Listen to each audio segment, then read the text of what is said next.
Bienvenue à tous sur le Wrestling News, l'émission qui résume en une journée l'actu de catch de la WWE, de la TNA, de la Lucha Underground et de toutes les fédérations partout dans le monde. Et durant cette émission, il y aura donc un changement à la team créative de la WWE. On parlera ensuite de Lilian Garcia et on terminera comme chaque lundi avec une preview de WWE. Allez, maintenant on commence donc avec la team créative.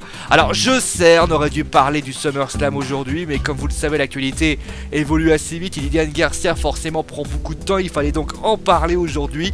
Mais je vous promets, lundi prochain, on parlera du SummerSlam. Bon allez, revient maintenant à la tête pensante de la WWE, la team créative, et un nouveau responsable a été désigné, il s'appelle Joe Belcastro, qui remplace donc Ryan Wars, très complimenté par son travail à NXT, qui est maintenant à Raw ou à SmackDown pour pouvoir gérer les storylines.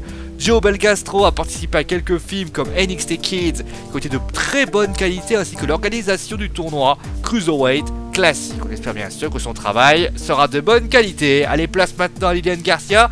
Et si vous avez été observateur, et vous l'êtes bien sûr, vous avez pu remarquer qu'elle était absente depuis quelques temps.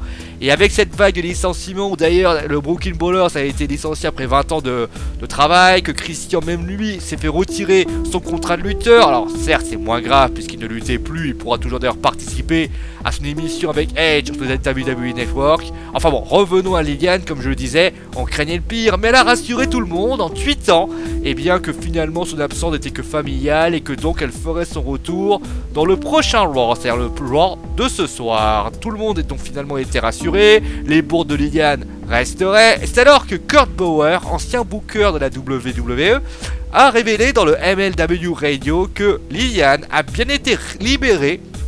Malgré tous ces tweets rassurants de la part de l'annonceuse, ce seraient des sources internes qui confirmeraient cela sur le fait que les deux parties n'ont pas réussi à se mettre en accord pour un renouvellement de contrat. Alors attention, fans de Lilian, ne sont pas tout de suite dans la rue, ce n'est pas la loi El Khomri.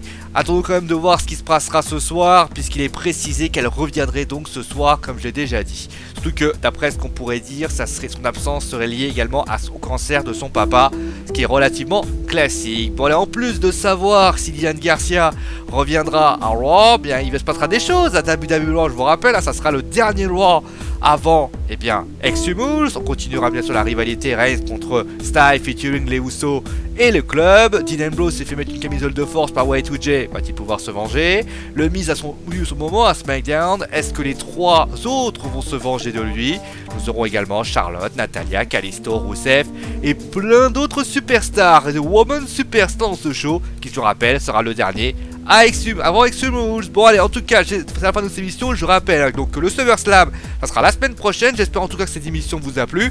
Demain au programme, donc on fera un résumé de la Lucha Underground. On ira voir les audiences de Raw de la semaine dernière et on parlera d'Adam Rhodes. Ça sera pas du tout pour le lutteur africain.